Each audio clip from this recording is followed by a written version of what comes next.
What is on tap in this episode of Cougars Corner? We're talking legislation in Washington, D.C. that could change college athletics. So pull up a chair, sit back, relax, and let's talk about it.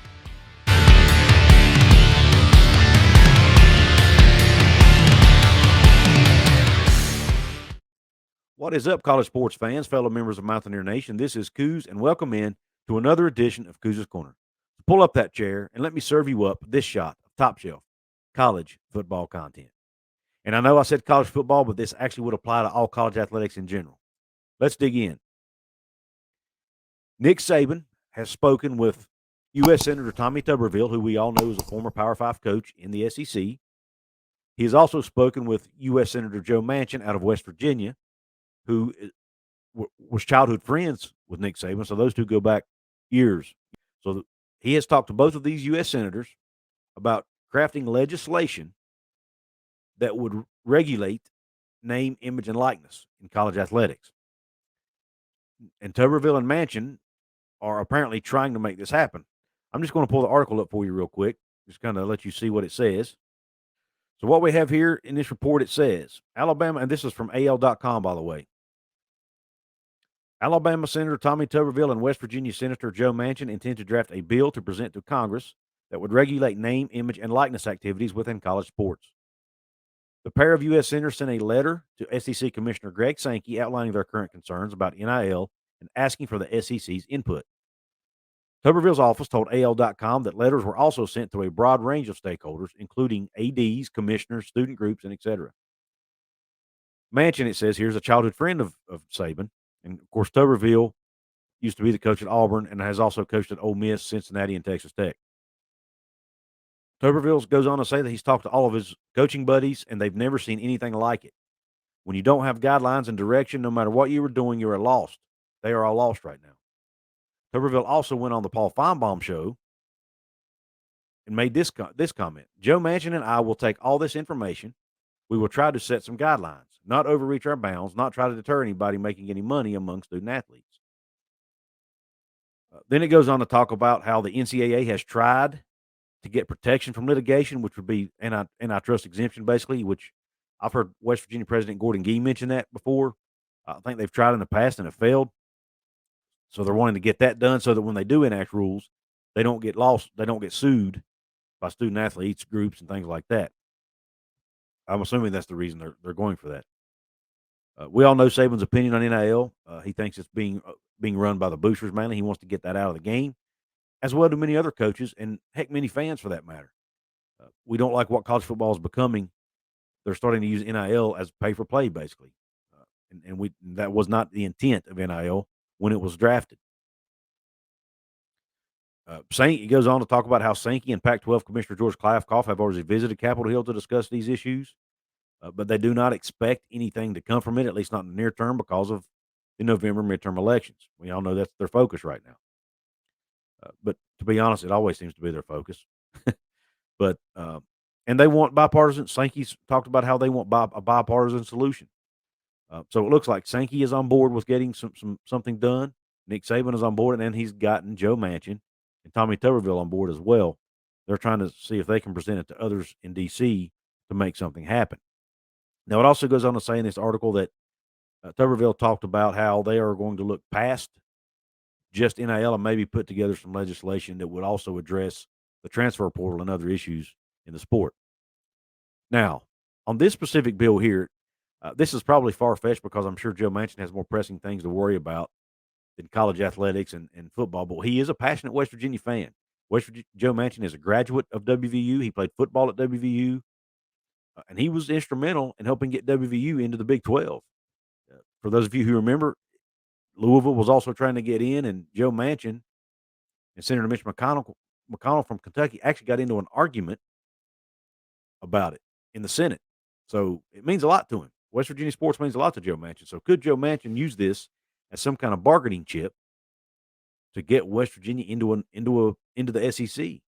That's probably far fetched, and I don't see that happening. But who knows?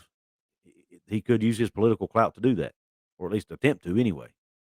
Now, the other piece of legislation I want to talk to you about is from Cory Booker, Senator Cory Booker from New Jersey, and also Senator Richard Blumenthal from Connecticut, along with 3 other senators who were drafting a bill.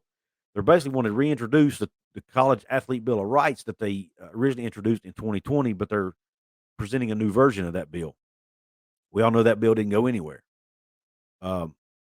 This bill addresses a few things, such as a player will be allowed to sign endorsement deals with companies and cannot be restricted from doing that as long as the school is not also doing business with that institution. So, for example, or with that entity. For example, if a school or a state tries to block a player from endorsing a specific company or a brand, as as long as the school isn't blocked from doing so, then they can't block the player from doing so.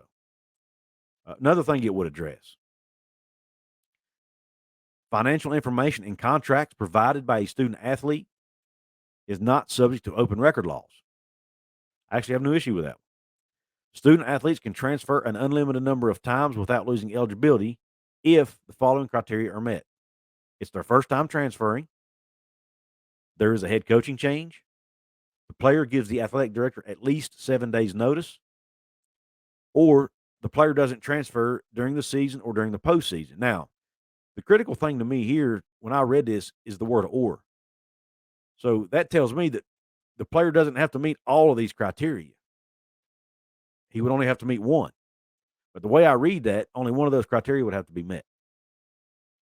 Another thing the bill would address: if a player declares for the NFL draft, but they don't get drafted, they could actually return to school as long as they haven't gained any compensation or they return within 7 days of the draft taking place. So once the draft's over, they would have 7 days to make that decision to go back to school. And as long as they haven't received any money, they would be able to do that. Now, I personally, I don't see an issue with that other than roster management for coaches would be a nightmare. Because if you have a guy that's on the borderline of getting drafted and he doesn't get drafted, do you save a spot for him on your roster or do you not save a spot for him on your roster? That would be tough decisions to make for coaches. But, they do make a lot of money to make those decisions. So I don't really feel bad about it. Moving on. He wants to establish a medical trust fund to cover out of pocket costs caused by a sports related injury or illness not covered by the institution. So if a player got injured or something and it was related to the sport he played and that particular injury wasn't covered by the school, then that fund would cover it. He wants to establish, I should say, want to establish health, wellness, and safety standards for college athletics within 120 days of the bill being enacted. They want every institution to have financial literacy and life skills development programs, and I think that's actually a great idea. I think West Virginia already does something like that called the Fifth Quarter Program, and I'm sure a lot of other schools do too, but this would make it mandatory. Because if you start handing these players hundreds of thousands or millions of dollars at 18, 19 years old, they need to know how to manage it and handle it. And then finally, it would establish a commission on college athletics to oversee these regulations and also to make sure they're implemented. So that's what the Cory Booker bill and the Cory Blumenthal bill, basically called the College Athlete Bill of Rights, would address. Now, do I think any of these will happen anytime soon? I do not, because there have been 8 bills to address college player rights and NIL that have went through Washington, D.C. since 2019, and not one of them have made any progress. So Washington, D.C. has not shown any motivation to me that they want to get involved in college athletics at all. There just always seems to be something more important on the docket, which I understand they're dealing with worldwide issues here. So I'm sure there's more important things to deal with, but I would like to see them do something because obviously the NCAA can't, because I think the NCAA is so scared of getting sued by players' unions and all these other groups that they're afraid to do anything. Now, do I like the idea of these bills? The NIL and transfer portal bill, absolutely. I think those need to be implemented because I think we need to get boosters out of the sports, out of our college sports. And I think there needs to be some guardrails around the transfer portal, some windows and other things. Now, as far as the other bill, the Athlete Bill of Rights, I like some of the things in it, but some of the things I don't. I'm not real crazy about a player being able to transfer anytime he wants to by only having to give his AD 7 days notice and things like that. But if you pass these 2 bills in concert with one another, I think it would work. You could give the players their you could pass the NIL legislation and the transfer portal legislation. Well, if the players would get upset about that, well, then on the backside of that, you've got this Bill of Rights that would protect them as well. So they could, to me, they could work in concert with one another. Now, I'm no attorney. I don't know if that would work or not. I don't know if you could have both bills working simultaneously, but I don't see why not. In my mind, I don't see an issue with it. So I would like to see both of these bills pass.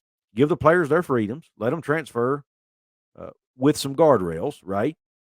Let them come back if they don't get drafted. I actually kind of like that idea. I know it will make it hard for the coaches, but like I said earlier, these coaches are getting paid 4 or 5, 6, now even 9, 10 million a year. They can handle some more stress. I like the fact that they're going to focus on wellness and safety. I like the fact they're going to put these literacy and life skills development programs in place. I like the fact that a player can't be blocked from endorsement deals as long as it's good enough for the school, it's good enough for the player. I like a lot of those ideas actually. Um, but I also like the NIL legislation that Tuberville and Manchin are working on, and I'd love to see them put all those together at the same time. Maybe they do it with one big sweeping bill. I don't know, but maybe Washington will finally get off their hind ends and do something for college athletics because I think it's important, folks. I know that, like I said, I know there's worldwide pressing issues going on around us right now that probably take precedence. But guys, the money that's being made now and being thrown around in college sports is massive, and it has major. When you start talking those kinds of dollars, it can have major ramifications on people's lives, livelihoods, uh, the success of colleges, universities, and all that. So I think it is important enough for Congress to sit down and do something about it. I'll be honest with you. And then, until they do, the NCAA is not going to be able to do anything, or not going to do anything because they're so afraid of lawsuits. Which brings me back to the antitrust exemption piece. If you pass these two bills in concert with one another, I don't know that you need the antitrust exemption. Would you? I don't think you would, because these bills would offset one another. You'd still get your guardrails to protect the programs and the players, and you would also still get your player freedoms and rights at the same time. I think it's a great idea. Pass both of these bills or put them in one gigantic bill and pass them. Let's get it done, Washington, D.C. Joe Manchin, Tommy Tuberville, Cory Booker, Richard Blumenthal. Y'all get together and work on this. Bipartisanship. Make bipartisanship work for once in Washington, D.C. And oh, by the way, this is a bonus, Joe Manchin. If you can use this to get West Virginia into the SEC, that's a bonus. Anyway, Cousins Corner family, let me know what you think about these two pieces of legislation. What's your opinion on them? And do you think there's a chance in Hades that they get done? I want to hear your thoughts on it. Don't forget to check out my merch store to do your. Don't forget to click the links in my description box to do your Amazon shopping, your Fanatic shopping, your BetUS betting, and online gambling. Don't forget to like, share, subscribe, and comment. All of those 4 things are free, and they all help me out. They all help my videos get promoted through YouTube. So until the next time, Q Country Roads.